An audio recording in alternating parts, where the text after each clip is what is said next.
Então, nós vamos iniciar agradecendo à Associação Educacional BESA, que, de certa forma, inicia aqui seu possível curso com esse livro, não é? Que é motivo de lançamento hoje, o Yoga Sutra como ciência do autoconhecimento. E, como de costume, nós vamos tentar apresentar aqui um diagrama de meditação que pode facilitar o início do nosso trabalho, eu suponho, que consta na tese na página 230, agora disponível pela editora Teosófica, a quem também agradecemos por oportunizar esse lançamento. Então, nós vamos encontrar que o momento presente é o único em que a consciência, a mente e o corpo se encontram. E por isso nós vamos observar, dentro do possível, no início, que o nosso corpo fique, se possível, com a coluna ereta, de modo a liberar a respiração. O yoga é uma prática, vamos dizer, como uma ciência da antiguidade, uma ciência do autoconhecimento, como o nosso título propõe, o Yoga Sutra como ciência do autoconhecimento.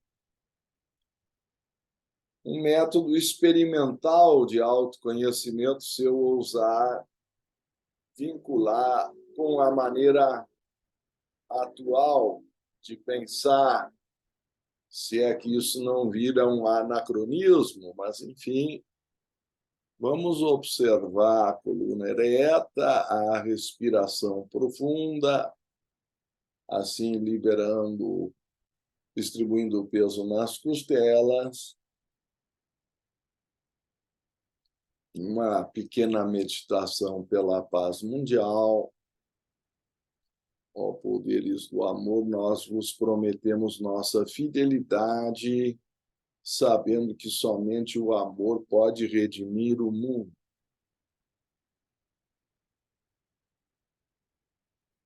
Nós invocamos vossa bênção sobre todos aqueles que se esforçam para servir.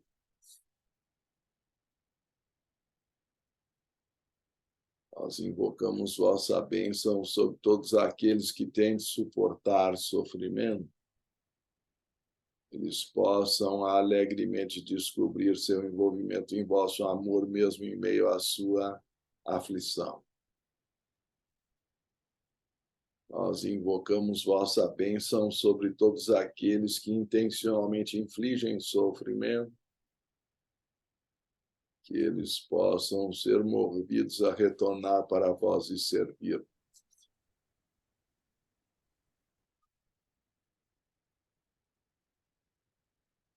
Vamos irradiar luz, paz e saúde em todas as direções. Paz a todos os seres. Namastê. Então, para introduzir a ideia essencial do yoga, eu suponho que muitos já saibam, mas quem sabe é meu dever aqui numa apresentação geral repetir, que a palavra yoga vem do sânscrito e quer dizer união. É derivada do radical yud, que quer dizer unir. Assim, nós temos o derivado do indo-europeu, algumas palavras com o mesmo radical em línguas latinas, como, por exemplo, cônjuge, jugo, o jugo que alinha os dois bois no carro de bois, essa união. está caracterizando o ser individual com o universal, Atma com Paramatma. Alguns, então, vão entender melhor a ideia de que nós queremos reintegrar o ser humano, geralmente dividido, por exemplo, na tradição cristã, em espírito, o que corresponderia ao Purusha do Samkhya, a alma ou a psique, o espírito ou pneuma e o corpo ou soma. Então, esses caracterizando o prakriti ou os elementos da matéria que sofrem, ou natureza material que sofrem variação no tempo. Então, a consciência, o espírito ou o purusha não varia. É o real no eterno presente. Enquanto que o tempo cronológico se desloca no corpo e no nosso relógio, o tempo psicológico não é medido pelos ponteiros, mas pela ansiedade, pela busca de resultado ou recompensa. Então, esse movimento incessante da mente é o que perturba a meditação. Mas, no momento presente, nós podemos tentar unir a consciência, integrar o ser humano à sua origem atemporal, ou seja, fora do tempo. E é nesse sentido que nós vamos iniciar, talvez, citando o próprio Yoga Sutra de Patanjali, lembrando que nós também, no curso, usaremos a ciência do yoga do Dr. Time, que foi base escolhida e justificada na introdução da tese de doutorado que lançamos hoje. Eu queria agradecer mais uma vez à editora Teosófica, lembrando do seu site, editorateosófica.com.br, ou mesmo na Amazon, onde rapidamente estará disponível o livro. Tá? Mas também outro integrado nesse time seria a Bhagavad Gita, que vamos utilizar ao longo do curso. Nós vamos falar um pouco de cada coisa aqui. E, de início, eu citaria na tese a página 18, que constitui a introdução, uma intenção de definir do título Yoga Sutra, a ciência do autoconhecimento, ou como ciência do autoconhecimento, que o Yoga Sutra é o livro-texto base da filosofia do yoga clássico, um dos darshanas da Índia, atribuído a Patanjali mais ou menos no século III antes da era cristã, mas alguns consideram que pode ter sido até no século VI antes da era cristã. Há alguma imprecisão, mas com certeza antes de Cristo. Não vamos aqui perder tempo com discussões acadêmicas, que alguns vão encontrar, claro, em algumas páginas aqui da tese, mas aqui não temos tempo para nós mais do que saber que antes de Cristo não vai fazer muita diferença. Então, o yoga se apresenta como um método experimental ou de experimentação dentro dos 6 darshanas clássicos da Índia, e é, portanto, um daqueles que segue os Vedas, certo? Escrituras muito antigas da Índia, mas num caráter científico experimental. Então, isso nos interessou para o desenvolvimento acadêmico da filosofia oriental numa tese de doutorado, porque apresenta um método progressivo de autoconhecimento dividido em 8 passos, ou angas, coisa que outras filosofias, talvez igualmente válidas, não apresentam. de uma forma sistemática. Eu citaria, por exemplo, o Sutra 2.20, lembrando que a palavra sutra quer dizer fio. Em sânscrito, a língua original onde foi escrito o Yoga Sutra, mas subentende o fio lógico que perpassa todos os sutras ou aforismos. Então, por extensão, a palavra sutra passou a significar os aforismos que constituem a obra, que são 196. Alguém poderá estranhar como que um livro pode conter só 196 linhas. Porque os antigos, vamos nos reportar à época, pelo menos 300 anos antes de Cristo, não havia xerox, não havia imprensa sequer, eventualmente nem papel, por isso que elas foram esculpidas, essas linhas, em blocos de madeira de sândalo, em plaquetas. Então, a língua sânscrita, o Devanagari, como é geralmente usado, é escavado, esculpido na madeira. E a arte da época era, portanto, falar o mínimo possível e deixar que se deduzisse o sutra, ou seja, o elemento lógico que une um pensamento ao outro, embora, como eu disse mais tarde, também semelhante à tradição latina intus legere, né? A origem da palavra inteligência significa conseguir ler algo entre as linhas. É muito parecido com a palavra sutra.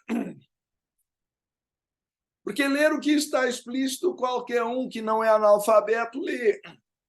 Agora, encontrar o elo lógico de ligação entre um pensamento e outro já exige inteligência, certo? Essa é a ideia do Yoga Sutra. Há uma sabedoria oculta por aqui. E o Sutra 2.20 diz: o vidente ou o ser é pura consciência, mas, apesar de puro, parece ver através da mente. Eu vou ler de novo, porque a base do sentido de autoconhecimento, eu vou ler até uma frase inteira. Convém enfatizar desde já que o autoconhecimento, como considerado no Yoga Sutra, não se restringe ao plano psicológico, pois transcende a própria mente. Dessa forma, Patanjali distingue claramente entre o ser e a mente que esse utiliza. E aí eu cito novamente o Sutra 2.20. O vidente ou o ser é pura consciência, mas, apesar de puro, parece ver através da mente. Então, o yoga tem 8 passos, ou melhor, 8 membros, ou angas, como são chamados em sânscrito, para, com o seu método, levar o ser humano ao autoconhecimento. 2 são de natureza mais emocional, 3 são de natureza mais física e outros 3 de natureza mais mental. Esses últimos 3 apontam na direção da meditação como o caminho de autoconhecimento, geralmente traduzidos como concentração, contemplação e êxtase, a tradução do clássico Dharana, Dhyana e Samadhi, certo? Embora no Ocidente, esses 3 que constituem o Antaranga, ou yoga interno, são às vezes menos conhecidos, porque as casas de yoga enfatizam, em geral, mais o Hatha Yoga, que é físico, e são estágios do Bahiranga, ou yoga externo, que são preparação para a meditação. Nem sempre está claro para as pessoas que, do ponto de vista do Raja Yoga, de Patanjali, os asanas e os pranayamas, as posturas e o controle da respiração são preparativos para um mergulho de autoconhecimento, porque se supõe que o sofrimento seja causado por uma falta, uma carência de autoconhecimento. E era isso que nós estávamos tentando expor naquele diagrama de meditação, ao qual voltaremos, mas eu citaria também que, além de Patanjali, Buda, Shankara, Krishna sustentam, entre outros, sustentam que a ignorância é a causa do mal. E que ignorância é esta? Não meramente uma falta de erudição ou conhecimento acadêmico, embora o conhecimento possa, em alguma extensão, ser útil, mas ele não substitui essa experimentação meditativa que o método do yoga propõe, que é, enfim, aquele que leva à libertação do sofrimento pelo autoconhecimento. Então, eu acrescentaria que Platão, como neopitagórico, talvez, portanto, repetindo algo de Pitágoras, e até Sócrates tomava por divisa a coluna do Templo de Delfos, ou alguns dizem o frontispício, teria talvez duas colunas no pórtico, porque dizem o que é o conhece-te a ti mesmo e nada em excesso. Os dois grandes ensinamentos do pórtico que levava à libertação espiritual ou ao autoconhecimento na tradição grega. Afinal, Anthropos Gnotisi Auton é autoconhecimento por si mesmo. Só que aí na versão ocidental. E quem sabe o nada em excesso tem lembrança ao Magasatya do Buda, o caminho do meio, onde nem o faquirismo com austeridades corporais excessivas e nem a autoindulgência e certos excessos indisciplinados da conduta corporal poderão levar o ser humano ao autoconhecimento. Então, essas duas diretrizes gregas encontram ressonância com a tradição do yoga. Voltando, então, à ideia que talvez até o Cristo tenha concordado com a mesma ideia, e isso nos importa, porque, do ponto de vista da abordagem teosófica que se propõe na tese, no seu subtítulo, buscamos as linhas de convergência de todas as religiões antigas. Então, o capítulo 2 apresenta a teosofia e uma discussão interreligiosa em busca de um ecumenismo ou mesmo de uma integração das diversas religiões no diálogo interreligioso. Inclusive, citamos a obra de Annie Besant, As Sete Grandes Religiões, e outras obras que constituem aí a defesa da nossa tese. Eu gostaria de fazer uma singela homenagem ao meu pai, porque não consegui entregar o livro para ele, na verdade, nem mesmo a tese. Ele faleceu 15 dias antes de eu entregar para a banca a tese para a defesa. E verdade que ele já estava com a memória muito avariada com Alzheimer. Lamento informar que talvez não fizesse muita diferença se eu tivesse conseguido entregar para ele em vida naqueles últimos momentos, e não seriam 15 dias que iriam resolver a questão. Mas, quem sabe, uma reflexão para nós de que devemos aproveitar enquanto estamos vivos para obter esse conhecimento que nos liberta do sofrimento dado que o corpo físico tem um fator importante nesse processo, como está, então, volto a mostrar aqui, sugerido neste diagrama que havíamos projetado. Há sempre um mistério nesta questão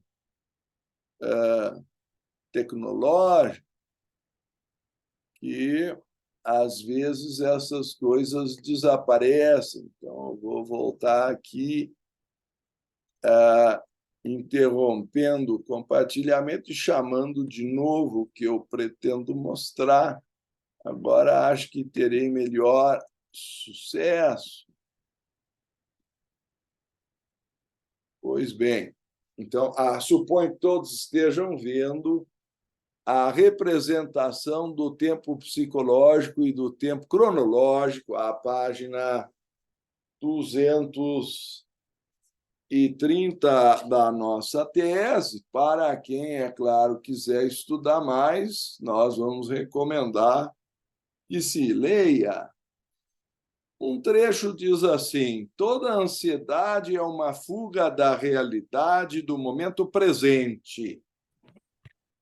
Então, vejam que se o Cristo teria dito em João 8,32, conhecereis a verdade vos libertará, uma falta de conhecimento da verdade é o que nós chamamos de ignorância, não é? E, portanto, eu suponho que ele também estivesse dizendo, com outras palavras, que a ignorância era a causa do sofrimento, do mal ou da escravidão, pois que era dito, então, que viria uma libertação pela obtenção dessa sabedoria ou desse conhecimento.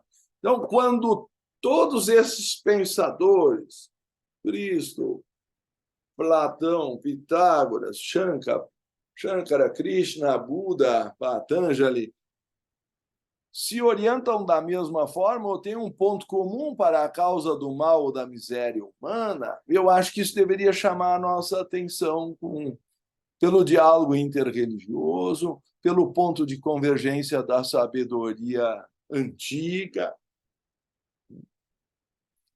E tudo parece convergir, então, para esse momento presente em que o indivíduo encarnado tem um corpo físico, ou soma, para citar a linguagem cristã de São Paulo, que faz essa divisão tríplice de espírito, alma e corpo, no tempo cronológico, que é aquele que corresponde ao nascer e pôr do sol, ou com as suas subdivisões no nosso relógio. Mas ele é bem diferente do tempo psicológico, né? Onde frequentemente nós temos elementos de sofrimento ou de busca de prazer. Então, o prazer e a dor experimentados no passado estão num elemento de memória, e nós chamamos a alma ou psique, e se projetam. É o que nós vamos estudar no respectivo capítulo, como chamando na tradição oriental, vikshepa, ou projeção da mente. E o prazer se projeta na forma de desejo de repetição, e a dor se projeta na forma de medo da repetição, que a pessoa quer evitar que a dor volte, isso se chama medo, ou ela deseja que o prazer volte, e isso, em geral, se chama desejo, mas é fruto da imaginação, se projeta no futuro. Gostaria de lembrar que o passado, que constitui para nós a memória, é, de certa forma, virtual, para usar um termo mais moderno, porque não existe mais, ou, para usar a expressão popular, já era. Enquanto que o futuro é imaginário, mas esse mecanismo de projeção está caracterizando o apego, Porque eu não vivo o momento presente, eu vivo a vida projetada pelo apego no desejo e no medo, que são duas faces, por sinal, inseparáveis, como também sustentava Krishnamurti, que essencialmente nos inspira nessa obra, e eu recomendaria, então, o Liberte-se do Passado e A Primeira e a Última Liberdade, livros dele, não é sobre este tema do Krishnamurti.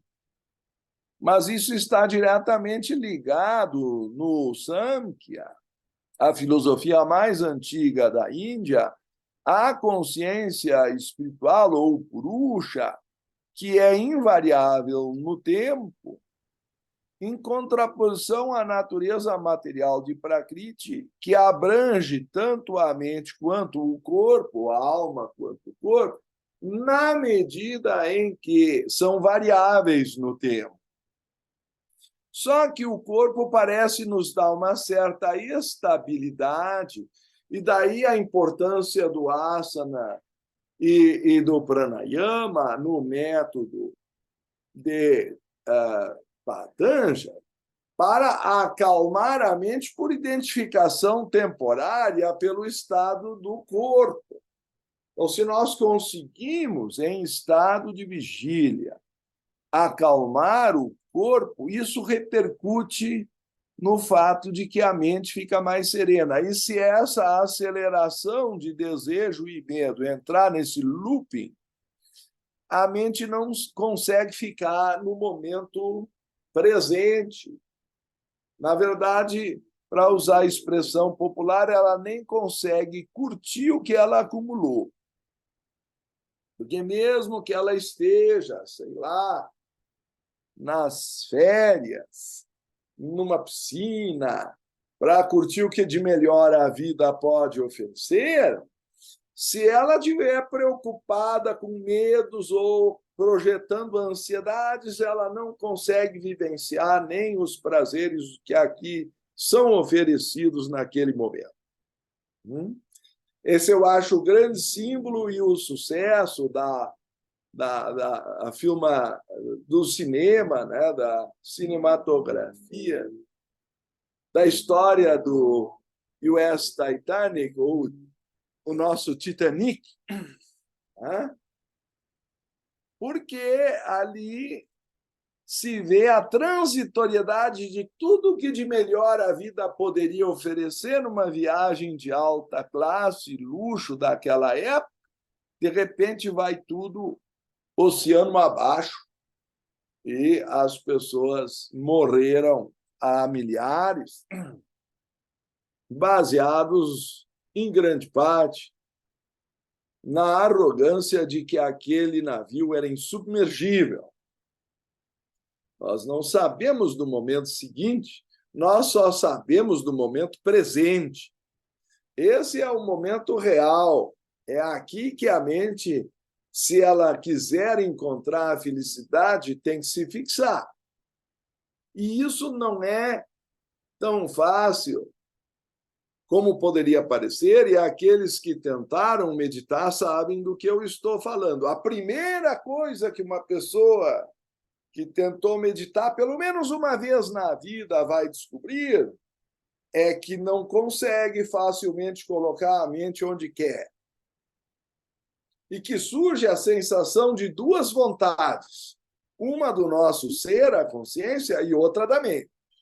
Então, quando se descobre que o ser e a consciência são dois, que o ser e a mente, ou a alma, são dois, e não um só, aí o princípio do autoconhecimento se deu. A pessoa começou a descobrir que ela está, eventualmente, em luta com uma parte de si, e que ela não conhece como a mente funciona. Então, esse diagrama, que representa um ponto prático da tese, na página 230, tem uma longa reflexão, mas, na verdade, ele sugere um caminho em que, se a mente parar, e o corpo pode ajudar com os sentidos a nos confinar no momento presente, se por sua vez o corpo também estiver sereno, e aí entra a parte corporal também do yoga, e não podemos esquecer yama e niyama, que são a parte ética, a não violência, o não mentir, o não roubar, o não ter as relações sexuais ilícitas, como citaria o budismo, ou mesmo a evitar a incontinência e, por último, não desejar possuir, a não ganância, porque todos esses fatores, e também o Buda inclui o não usar substâncias intoxicantes, são perturbadores das condições onde a meditação possa ocorrer. Tá? E a grande vantagem de nós estarmos vivos ou encarnados é que o corpo funciona como uma mortalha de carne que amortece esse movimento incessante da mente. Quando uma pessoa está mal psicologicamente, o primeiro sintoma é nem conseguir dormir, tem que dar calmante. Porque ao desprender-se a alma do corpo no momento do sono, a aceleração da mente aumenta sobremaneira. Platão fala em 10 vezes, dizendo que se recebe em décuplo, como ele diz na República da sua autoria, essa com 2.400 anos de existência. E, portanto, essa abordagem teosófica tende a ser integradora, com algumas comparações da tradição grega e neoplatônica, de onde vem a teosofia, com o esoterismo do Extremo Oriente, particularmente o yoga e algumas pitadas de filosofia Vedanta, principalmente a Advaita Vedanta, como veremos. Na verdade, o início da tese trata das 6 escolas a sua origem histórica. O capítulo número 1 se intitula assim, e você sabe, um trabalho acadêmico demanda essa contextualização histórica. A tradição do Yoga Sutra, origens e desdobramento. Subdivide-se na tradição védica e as origens dos darshanas ou sistemas filosóficos ortodoxos que se baseiam nos Vedas, todos eles milenares, sendo eles tradicionalmente 6. O sistema de Mimamsa e Vedanta, o primeiro mais ritualístico e o segundo, o Advaita Vedanta monista, considera tudo uma grande unidade da vida. Os sistemas Nyaya e Vaisheshika, o primeiro mais lógico e o segundo atomista, o que lembra um pouco a ciência contemporânea no seu enfoque sobre a matéria, pelo átomo, e o sistema San, que é o mais antigo, que é dualista, estamos vendo aqui o espírito e a natureza material, Purusha e Prakriti, onde o yoga se baseia, sendo que o yoga se apresenta como um método. E aí o seu caráter mais científico, que eu mencionei antes, que se propõe ao autoconhecimento, a testar o que nós no diagrama estamos verificando, preparando o corpo e a mente. Aí tem os 3 antarangas, né? A concentração, a meditação, ou contemplação também chamada, e o êxtase, o samadhi, o arrebatamento, o satori, aí os nomes são vários, para a supraconsciência que se dá quando se consegue trazer a consciência atemporal ao corpo sem a interferência da mente. Então, a mente tem que cessar temporariamente o seu movimento habitual, e isso começa com a concentração e culmina no arrebatamento, para que essa luz espiritual possa chegar à nossa personalidade, à expressão cerebral, que é dito que nós usamos apenas 5% do nosso cérebro. Há quem diga que quem usa os 5% já é gênio, eu nem conheço todos esses percentuais perante o número de milhões aí de neurônios disponíveis que não estão sendo utilizados, mas que o yoga tenta trazer a atividade para que a consciência possa se refletir na matéria. A matéria funciona, portanto, como um espelho. E eu gosto muito, nesse ponto, da tradição oriental e vedantina, ou do Advaita Vedanta, e me permitam fazer, então, uma breve menção das notas Aos Pés do Mestre, que também é um livro que eu costumo recomendar como introdução ao Vedanta, de Krishnamurti, onde a nota 7 diz, citando o Vivekachudamani de Shankaracharya, compreendendo que Atman é Brahman, ou seja, que o Espírito é Deus, e que nele esse universo é refletido como uma cidade num espelho, tu alcançarás a meta final, ou seja, Kaivalya, Moksha, Nirvana, o nome que vocês preferirem, conforme o aforismo ou shloka 292 do Vivekachudamani de Shankaracharya. Esse aí também com milhares de anos, ou pelo menos mais de 1000, com certeza, sendo que o Vedanta é considerado a mais recente das filosofias, dado que anta quer dizer fim, comentário final aos Vedas, muito baseado também nas Upanishads. Então, nós vamos ver numa primeira parte a questão histórica, nós vamos oferecer, com base nesses livros mencionados, tanto um curso teórico, se alguém quiser assim obter, apenas o estudo da filosofia, do yoga e sua ética, quanto uma formação de professores de yoga para aqueles que quiserem aprofundar também a parte física, o Hatha Yoga, os asanas, os pranayamas e seus efeitos mais do que saudáveis, senão uma verdadeira mudança em filosofia de vida, uma transformação. Mas, então, nós temos essas duas modalidades de inscrição no curso que deve iniciar em 27 de outubro, na conformidade das pré-inscrições, nós, então, confirmaremos aos interessados o início do curso, certo? Alguns já começam a me perguntar a respeito, então, antes de prosseguir, e para deixar bem claro, é a Associação Educacional Besan que está conduzindo esse trabalho. Vamos ver se eu consigo aqui chamar a vocês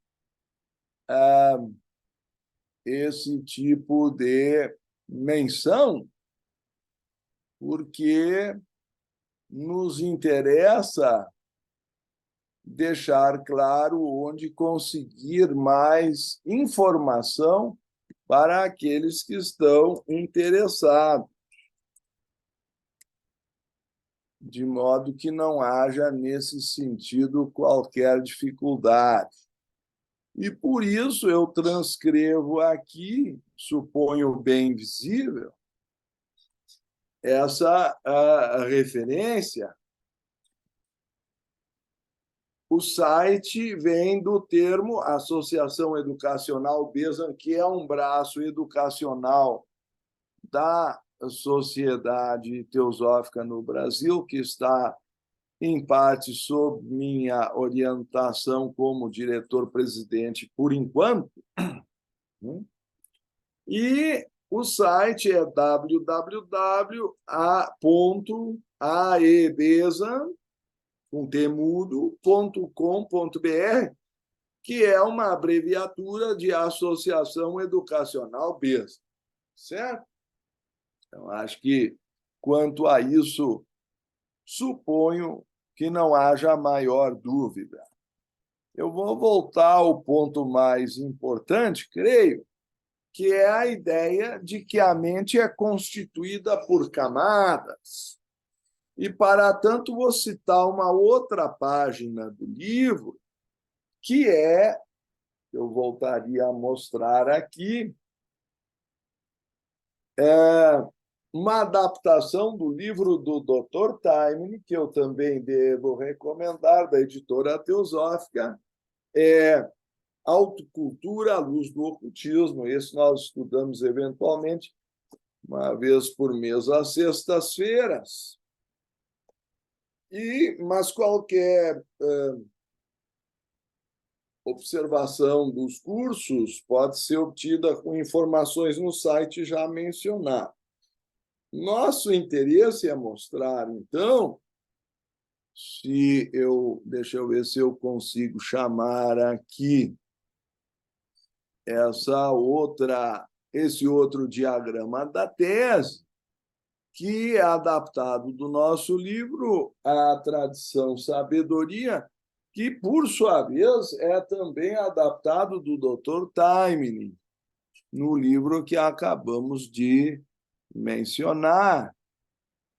Então, vamos ver se fica visível para todos a ideia de que a nossa consciência tem várias camadas. No Oriente, elas são conhecidas como mundos.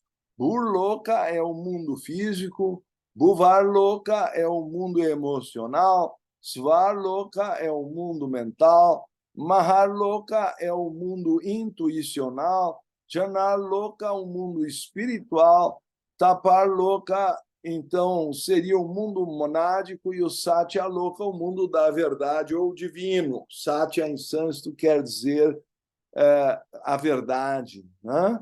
Então, se a meditação, esse é o Sutratma, o fio espírito, o fio vida, e se nós conseguimos confinar a mente a subir nesses estágios de concentração, nós vamos, aos poucos, vislumbrando conteúdos de outras dimensões. Então, a meditação abre portas para uma viagem interior, que, é claro, vai sair do plano da personalidade, que é mortal, para ingressar em níveis mais sutis, que são imortais, até entrar nos níveis divinos. Então, nós chamamos de personalidade, individualidade, mônada, ou Jiva, Jivatma e Atma, levando a Paramatma, ou a dimensão divina, com a qual o yoga busca, então, a sua união. Alguém dirá, bem, mas isso soa a uma crença. Nós tentamos apresentar o yoga como uma espécie, pelo menos o Raja Yoga de Patanjali, como um método experimental que aponta na direção de uma religião científica. Isso é parte do desenvolvimento, e a parte que não ficou totalmente completa, porque nós justificamos especulativamente que o 5º capítulo não foi aceito, no caso, provavelmente por seu elemento interdisciplinar, que demandaria especialistas em física, em biologia, porque cita a questão da química oculta, cita a questão do aspecto cíclico da vida, da lei de ação e reação, e mesmo da culminância ou possibilidade do homem perfeito, como evidências. Então, essa parte nós acrescentamos no verso. Fica o leitor assim convidado a considerar por si mesmo se lhe parecem importantes tais acréscimos, tanto corroborativos quanto práticos, para a sua meditação, reflexão e prática diária, bem como para uma vida saudável e mais plena de significado, harmonia, paz e felicidade. Então, todo esse método ele está sustentando que em cada átomo físico térreo existem por detrás 49 átomos na disposição do que seria o Buvar Louca ou o mundo emocional. E assim sucessivamente, como vimos nas esferas da consciência, os mundos estão dentro de mundos, e mesmo os estados pós-mortem estão relacionados a essa dimensão como sua origem, da qual o nosso é apenas uma condensação. E nesse ponto, Blavatsky se antecipa até a Einstein ao afirmar em 1888 que matéria é espírito cristalizado ou condensado. Se apenas adaptarmos a palavra espírito como energia, até porque nenhuma das duas é tão facilmente definível, nós vamos verificar a ideia que ela diz que nós estamos num oceano de luz com diferentes graus de condensação, no volume 2º da obra. Ela diz, então, que estamos num processo de condensação de energia. Se pudermos, assim, citar as próprias palavras dela, que parecem se dirigir ao dualismo aparente da tradição Samkhya, na qual o yoga se baseia, e nós vamos citar do nosso próprio livro, A Tradição Sabedoria, que também é citado na nossa tese, nesse caso, do volume 2º da Doutrina Secreta, um dos polos é o espírito puro perdido no absoluto do não-ser, e o outro polo é a matéria na qual ele se condensa, cristalizando-se em tipos cada vez mais grosseiros, à medida que desce na manifestação. Ou, como eu disse, em síntese, a matéria é espírito cristalizado ou condensado, ou, se vocês quiserem, na linguagem moderna, luz cristalizada, porque, afinal, a luz e o som são as referências clássicas das antigas religiões, da iluminação, sentir-se num oceano de luz, ou do verbo criador, que se apresenta, então, como uma forma de som, o Mahamantra, o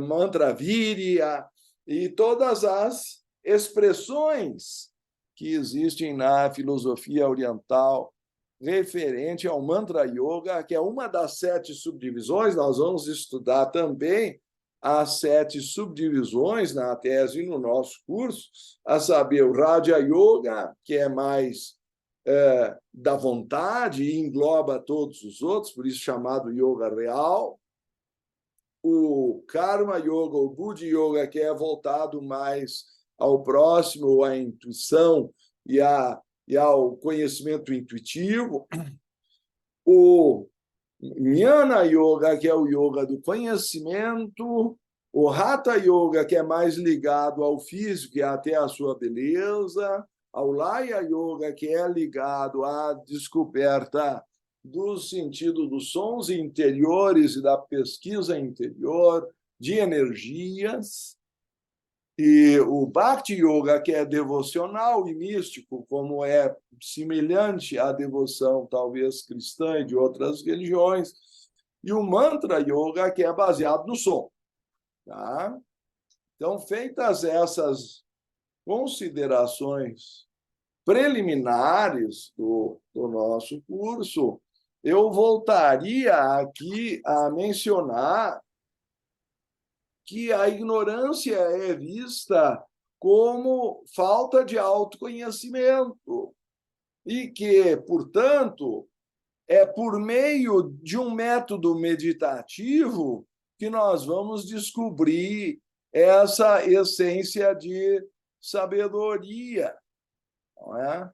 Então, por isso, eu vou, talvez, insistir um pouco naquele diagrama, quem sabe, mais prático, ou que visa explicar a prática da meditação, quando, então, vou compartilhar mais uma vez, nós descobrimos que o processo de projeção da consciência no futuro é que cria ansiedade, enquanto que voltado ao passado e comparativo ao passado, costuma gerar a depressão.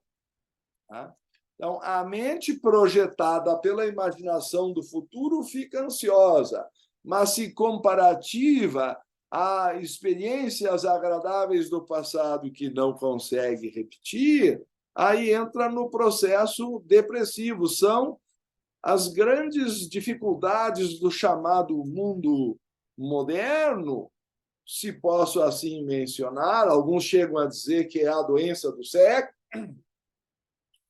e que o yoga, pelos motivos que tentei explicar, seja por sua ética que acalma o processo emocional, seja por suas partes de atividade física que abrandam e são saudáveis, desde das posturas físicas até a respiração, e aprendendo a dominar os sentidos, o pratyahara, constituem 5 passos: 2 emocionais, yama e niyama, restrições e autorrestrições e observâncias para acalmar as emoções. Uma disciplina no nível que nós chamamos ético. Por isso, o nosso curso inicial fala de filosofia e ética do yoga. Depois evolui para essa parte física, e aí nós temos professores do Quilate de Laura Packer, enfim, pessoas que têm já trazido o nosso trabalho em edições anteriores, como a doutora Erlinda Batista, e outros que aparecem no nosso site também com essas coordenações, a professora Melissa. Enfim, eu quero que vocês observem toda a lista no site, se quiserem maiores informações. O nosso objetivo é voltar aqui à experiência prática e mais importante da meditação, que é o Antaranga, ou seja, o yoga interno, que é o libertador da consciência, para o qual o Bahiranga é considerado preparatório. E se às vezes a meditação não dá todos os seus resultados esperados, é porque a preparação não foi bem feita. Essa é a posição sustentada pelo autor, Dr. Iqbal Kinsey Taimni, que temos mencionado, um doutor em Química pela Universidade de Allahabad, aliás, de Londres, e catedrático da Universidade de Allahabad. Toda ansiedade é uma fuga da realidade do momento presente. Aqui deveria estar confinada a nossa consciência, se a controlássemos, ou pelo menos a mente, né? Uma perda temporária de atenção que se fixa na expectativa de uma situação futura que é virtual, quer dizer, uma projeção irreal, pois é projetada pela nossa imaginação a partir de nossas experiências passadas. Por isso, esse eixo é chamado de tempo psicológico, em contraposição ao tempo dito real ou cronológico. Quando nossa ação, a partir das experiências acumuladas na memória, que também é virtual, que também não existe, ou já era. Quando nossa ação está apegada a um resultado, então a ansiedade é busca de expectativa ou recompensa, cria um tempo psicológico. Então, nós estamos na fila do banco, passaram 15 minutos, a pessoa já está em desespero, parece que passaram 15 horas, se ela ainda tiver com fome para almoçar, vira 20 ou mais, fica vermelha, começa a se irritar com o caixa, perde a esportividade. Então, é um tempo que não é proporcional à realidade física, mas à expectativa psicológica, à ansiedade. Quando a nossa ação está apegada a um resultado, ela cria o tempo psicológico, que pode ser medido pela ansiedade, aquela ansiosa espera pelo tempo de amadurecer e colher o fruto, o resultado daquela ação. E aí nós temos que investigar na autoobservação meditativa como serenar esse processo de modo a conhecer a nossa essência, que não é passível de variação no tempo. Aí nós voltamos àquela ideia de que o ser é pura consciência, mas parece ver através da mente, a mente se apresentando como lentes, que, se não estão suficientemente limpas, purificadas ou serenas, porque como a superfície de uma piscina, se está muito agitada pelas águas, não permite um espelhamento perfeito. Eu poderia contar para vocês uma experiência pessoal. Certa vez eu dava palestra sobre esses assuntos em Vitória do Espírito Santo. Havia ali, nas regiões circunvizinhas, uma piscina, onde eu olhava uma certa luz prateada se refletindo, mas havia muito vento, então aquela forma não era definida naquelas ondulações, e havia dúvida se aquilo era a luz de Mercúrio prateada do poste ali na esquina, refletida, ou se era a luz da lua que, muito além, mandava a sua luz prateada sobre as águas. E somente entre uma rajada e outra, quando houve um serenamento temporário, é que se pôde ver que, de fato, se tratava da lua e não dependia da iluminação da esquina, que poderia até falhar.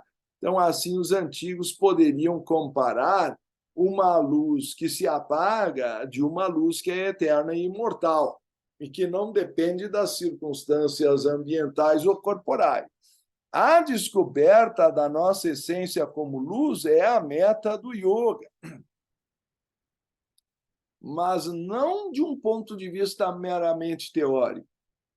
A proposta do yoga é nos desafiar com os métodos propostos, colocados, propostos, expostos, demonstrados, e isso é daí o motivo do livro ter lá a sua argumentação, porque há aqueles que só leem a introdução e a conclusão e até já dão a nota, mas o trabalho tem um desenvolvimento lógico, tá? Que dá uma sustentação às ideias apresentadas e, acima de tudo, propõe um método prático de autoconhecimento, que é a diferença que o yoga propõe em relação a outras crenças. Por isso, nós, volto a dizer, chamamos aí, ou levantamos como um ideal de uma religião científica, se é que isso é possível, e aí nós levantamos essas hipóteses. E apresentamos 4 capítulos que, então, foram aqueles que nós mencionamos, que como acréscimo, o leitor deve avaliar, das evidências e dimensões da natureza e loucas na química oculta, livro de Bezan Liebiter, que antecipa a descoberta do deutério e do trítio em décadas, por método chamado clarividente e conhecido no Yoga Sutra como ânima, ou um dos poderes, que se desenvolve pela meditação. Então, não podemos provar a clarividência, mas podemos provar resultados. E isso está arrolado no respectivo subcapítulo, como também evidências das leis de periodicidade ou samsara ou reencarnação na parapsicologia. Então, nós temos aí um subcapítulo que tenta trazer evidências, inclusive da lembrança de vidas anteriores. Então, nós podemos dizer que é uma coincidência ou não, mas quando chega aos 3.000 casos que Ian Stevenson coleta na Universidade da Virgínia, eu acho que mereceria, no mínimo, uma investigação. É o que nós propomos na ideia de religião científica, das evidências da lei de ação e reação do karma nos ciclos e na psicossomática, pontos às vezes considerados estranhos, como a astrologia e os ciclos da vida terem relação com momentos de atividade e repouso das projeções da consciência, são discutidos aqui neste livro, no subcapítulo que estamos aqui submetendo ao leitor, e da lei de evolução ou Dharma e a natureza do Mahatma ou do ser liberto. E aí nós poderíamos citar, por que não, o livro que foi escrito pelo Dr. Vernon Harrison, tá? Agora traduzido ao português pela editora Teosófica, Blavatsky e a Sociedade de Pesquisas Psíquicas, retratação a Blavatsky sobre as cartas dos Mahatmas, onde foi feito por um especialista em falsificações da Casa da Moeda Britânica, o Dr. Vernon Harrison, análise das cartas em microscópio de 50 diâmetros, que estão expostas antigamente no Museu Britânico e agora na British Library, que eu pude ver em ambos os ambientes, pessoalmente. Então, são documentos que levantam a possibilidade de se investigar como que a tinta entrou no papel sem entrar pelas bordas, como que apresentam-se microestrias regularmente paralelas num papel que é totalmente irregular e com redemoinhos, que é o papel de arroz hinduísta e, me corrijo, indiano e tibetano antigo, e não é afetado por esses redemoinhos. É o papel de pão da vovó lá, que a gente buscava na padaria. Se é que vocês lembram de um papel menos preparado, a juventude não sabe o que é isso, mas, de qualquer forma, agora tudo é de plástico, mas o pão já vem cortado, é uma situação um pouco diferente da nossa infância. Nós gostaríamos de poder compartilhar com todos essas evidências e investigá-las. Essa é a proposta da tese, não ser apenas um discurso especulativo de yoga, como muitos já fizeram, mas apresentar um método e possíveis resultados relacionados a esse uso de faculdades que são despertadas pela meditação, chamados siddhis ou poderes psíquicos, como o próprio Patanjali propõe no seu terceiro tomo, ou Vibhuti-pada. Patanjali também apresenta primeiro um método e depois Vibhuti, quer dizer, realizações, são as evidências, são as conquistas que o método propõe, e é isso que nós defendemos nessa tese, de que não fica só na teoria, ele aponta para um método experimental que dá resultados e que nós queremos discutir, mensurar, e esse curso teórico terá, então, 40 horas para discutir esse tema, e o curso com formação dos professores, este sim, ele terá 200 horas e será distribuído ao longo do ano em 12 finais de semana, um a cada mês. Ficam todos convidados. Então, se quiserem, eu não sei se acompanharam bem, eu posso até, eventualmente, compartilhar de novo aqui na tela, porque sei que, às vezes, a caneta nunca está no lugar que a gente quer, e, por isso, um amigo meu, certa vez, botou uma grande rosa de plástico amarrada na caneta para ela não desaparecer e ninguém levar, sei lá para onde. Mas aí se encontra a referência do site onde as pré-inscrições podem ser obtidas. E se o número atingir o mínimo esperado, nós vamos iniciar o curso em 27 de outubro. Caso contrário, no site haverá qualquer avaliação de reconsideração nesse sentido. E ali tem a programação do curso, àqueles que tiverem interesse. O livro, infelizmente, eu não posso passar por dentro da tela da nossa gravação, mas fica referendado aí da editora teosófica.com.br, o respectivo site chega na casa de vocês também. E agora me parece que tem um desconto de lançamento, então eu deixo aí as duas sugestões do momento, a possibilidade de escolha só de ler o livro, de fazer o curso teórico ou de fazer o curso híbrido teórico-prático. Tem para todos os gostos.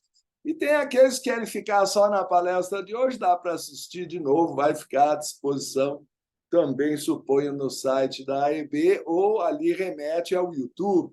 Eu não entendo dessa parte, mas que temos uma conta lá. Não me perguntem muita coisa tecnológica, e não é esse o meu doutorado, mas está tudo no site, lá vocês se divertem.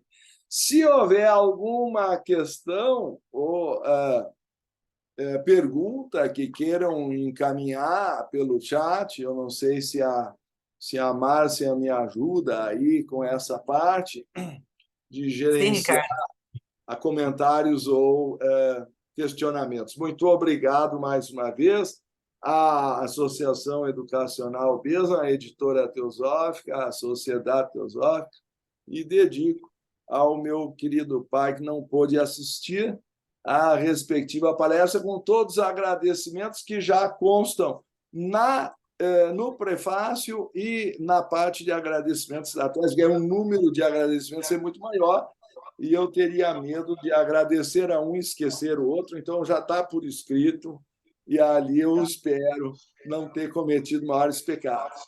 Muito obrigado. Sim, Ricardo, nós temos uma perguntinha no chat. O José Félix, ele pergunta o seguinte, deixa eu só fechar o microfone aqui, pessoal. Os átomos dos diversos locas são de diferentes graus de sutileza, bem como diferente dos átomos do plano físico? Exato. Bom, já dizia Sócrates que a boa pergunta contém já a sua resposta. Então, um átomo físico térreo seria constituído de 49 átomos astrais, certo? Sendo que na tabela proposta por Leadbeater e Pesa, isto ainda por sua vez levava que o hidrogênio normal teria um núcleo de 18 átomos físicos no térreo. Então eu teria em número, multiplicando por 49, 882 átomos astrais para constituir o núcleo do hidrogênio. No caso do deutério, aí nós temos já o dobro, vamos a 36. E, além disso, a 54 no trítio. E para chegar no hélio, aí nós vamos chegar a 4 vezes. Então, aí duplica a situação original, não é? E então nós vamos ter 72 átomos físicos utéricos. É difícil eu traduzir para vocês em pouco tempo o conteúdo da química oculta e de como Leadbeater e Besan observavam o átomo por dentro. E, por exemplo, vamos ver aqui a página do hidrogênio, publicado em 1908. Então, vejam que o adiário é a composição que mais tarde foi chamada de deutério. E o occultum foi chamado mais tarde de trítio, ou pelo menos ele antecipou, eu digo, o livro de autoria de Besan e Leadbeater, enquanto que o hélio já era conhecido o hidrogênio e o hélio, mas Leadbeater e Besan acrescentam o peso atômico e a formação de dois elementos isotópicos, então desconhecidos, porque os antigos não conheciam o fenômeno da isotopia. Então, nesse ponto, o livro se antecipa em décadas.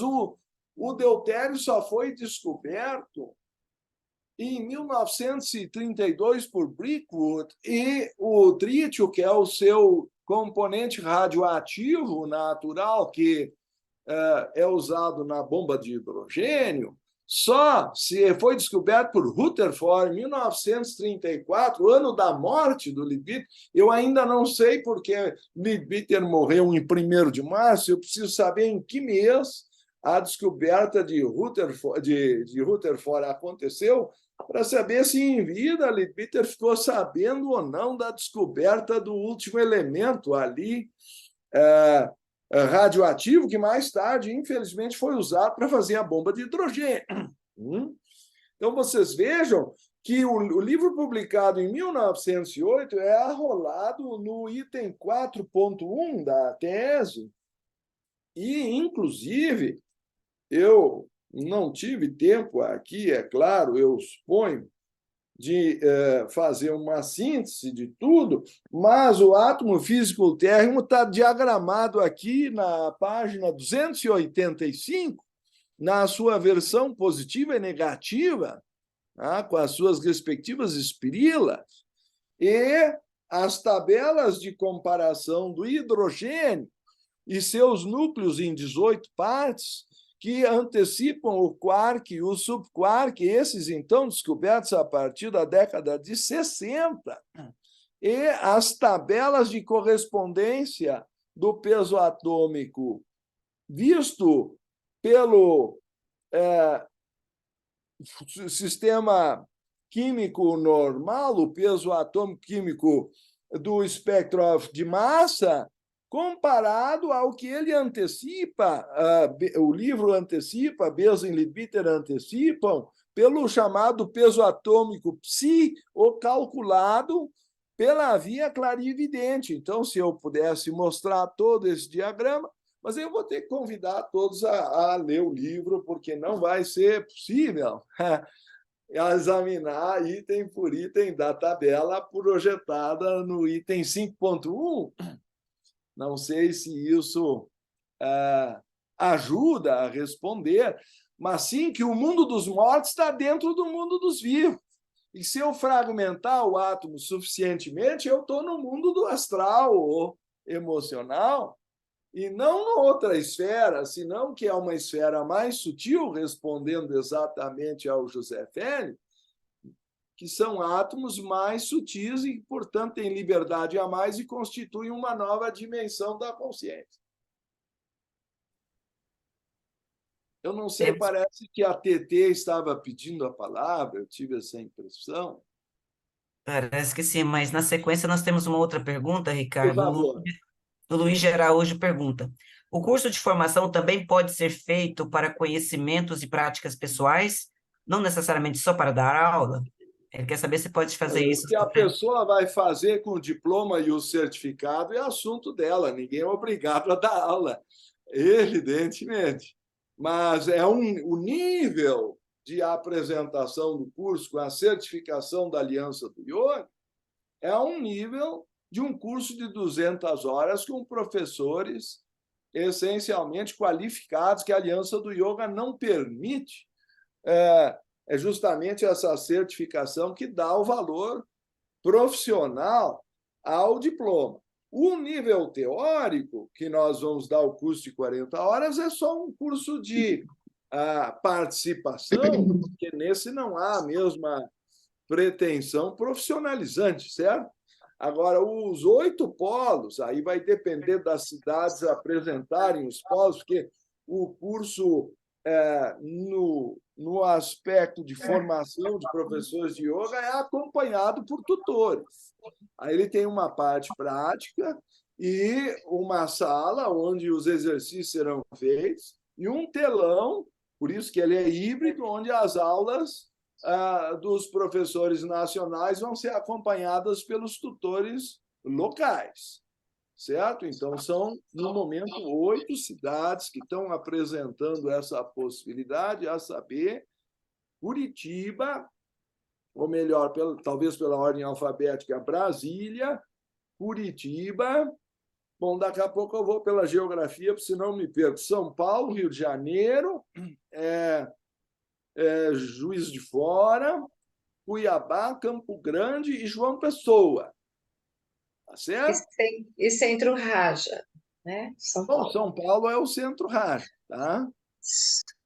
Só que aí é em Itapecerica da Serra, não é na capital.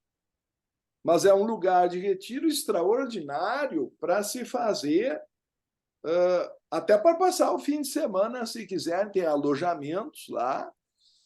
Enfim, cada uma desses 8 polos tem suas singularidades. E acho que aí é o caso da pessoa ingressar no site aebesa.com.br e investigar o seu caso. Não sei se me alongo muito, por favor, Márcia. A TT pediu a palavra, por favor, TT. Ricardo, nós estamos no polo de Juiz de Fora. Estamos em 8 te assistindo. Muito bem, eu agradeço a oportunidade e sinto vontade de abraçar a todos, não é? Então, e gostaria de dizer que nós estamos aqui com a professora Lourdinha, que há 50 anos ministra aula de yoga em Juiz de Fora. Ela está aqui, com 93 anos de idade. Está te assistindo. Vamos deixar ela também esse abraço. É um momento de confraternização, é uma conquista também a agradecer mais uma vez à editora Teosófica por ter nos possibilitado essa apresentação. Inclusive, pela Sociedade Teosófica, amanhã teremos presencialmente em Brasília o lançamento às 18 horas. E daqui a mais uns dias, em 30 de setembro, se não me falha a memória, o lançamento virtual em nome da editora Teosófica, também creio que às 18 horas, mas aí online, não é, Márcia? Exatamente, dia 30 de setembro. Ricardo, na sequência, a Flávia Soares faz uma pergunta aqui sobre a sua live. Você encontrou alguma correlação entre a consciência como um tempo semelhante aos conceitos de subconsciente e inconsciente, que por conseguinte seriam também outras formas temporais? Bem, veja só, tudo que é da origem mais remota do nosso passado e da origem animal da nossa evolução pode ser visto simplesmente como subconsciente. Inclusive, os faquires trabalham muito essa pretensão de dominar o sistema simpático e parasimpático, e vocês já devem ter visto, acham às vezes que isso é yoga, o pessoal dominar o batimento cardíaco, reverter a direção do funcionamento do intestino, ou passar bandagens por aqui e por lá. Então, às vezes, essas coisas, me perdoem ser franco, meio circenses, é que são tomadas como yoga pelo público em geral, ou são mais divulgadas, quando o verdadeiro yoga busca a meditação e a libertação da consciência. Então, essas funções subconscientes, em princípio, não nos interessam no objetivo maior do yoga, e sim as da supraconsciência, ou de origem da nossa natureza luminosa e espiritual, para a qual o domínio do corpo e da respiração é orientado de modo a potencializar a capacidade de autoconhecimento por meio da meditação. Não sei se isso especifica a direção da supraconsciência, como também é chamado o samadhi, o êxtase ou arrebatamento. Bom, seguindo aqui, então temos mais uma pergunta. A pessoa não se identificou, está em nome de Samsung.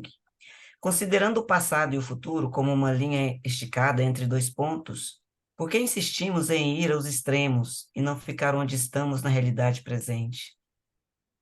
Eu não sei se nós exatamente insistimos ou se nós não conseguimos com facilidade nos fixar no momento presente, porque a mente nos faz com que ele escorregue entre os dedos ou os olhos da consciência. Então, é muito fácil falar que eu vou ficar com a mente no momento presente, mas aqueles que tentaram conhecem a dificuldade. E quando nós logramos, nem que seja por um instante, esse episódio, toda uma alegria transborda. A natureza do néctar ou do êxtase está nessa capacidade de descobrir a luz no nosso coração. Essa é a capa do livro.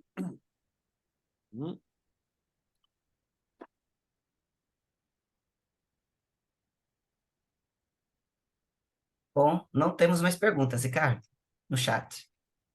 Bom, isso também. Ricardo, parabéns pela capa do livro. Esse Linda. parabéns é dado a Ucha Velasco, mas a gente mais ou menos Parabéns. a orientação, mas a artista é ela e os agradecimentos estão devidamente indicados já no prefácio. Então, me resta apenas agradecer a presença de todos em nome da Associação Educacional BESA, da Editora Teosófica e também da Sociedade Teosófica no Brasil, que as utiliza. Eu me refiro à Editora Teosófica e à Associação Educacional BESA como braços da sua atividade, vamos dizer, mais assistencial ou envolvida a atividades do mundo, onde a Sociedade Teosófica evita o envolvimento direto, mas o faz também através da Ordem Teosófica de Serviço e vários outros departamentos por onde estende a sua influência de levar luz ao mundo que sofre. Nosso entendimento que a ignorância é a causa do mal está sustentado em várias páginas da tese, a ponto do orientador reclamar que eu estava sendo repetitivo, ao que eu insisto em dizer: nunca é demais repetir que o problema do ser humano está na sua consciência, ele tem tudo para dar certo, mas às vezes fica brigando consigo mesmo ou com seus irmãos e desperdiçando os recursos escassos do planeta em conflito, e é por isso que nós costumamos também encerrar com uma meditação pela paz, porque isso não está, suponho, suficientemente claro para a maioria das pessoas que se gastam $1 trilhão por minuto, $1 trilhão por ano, ou $1 milhão por minuto em armas no mundo, e se houvesse fraternidade e paz, os problemas de saúde e educação estariam resolvidos só com essas quantias. E não por acaso nós refletimos que a paz e a fraternidade universal são essenciais a libertar o homem do sofrimento. Observando, então, nossa respiração suave e tranquila, ó vida oculta que vibras em cada ato, ó luz oculta que brilhas em cada criatura, ó amor oculto que tudo abranges na unidade, possa todo aquele que se sente uno contigo saber que ele é por isso mesmo uno com todos os outros. Vamos irradiar luz, paz e saúde em todas as direções, ao Oriente, ao Ocidente, ao Norte, ao Sul, ao Zênite e ao Nadim.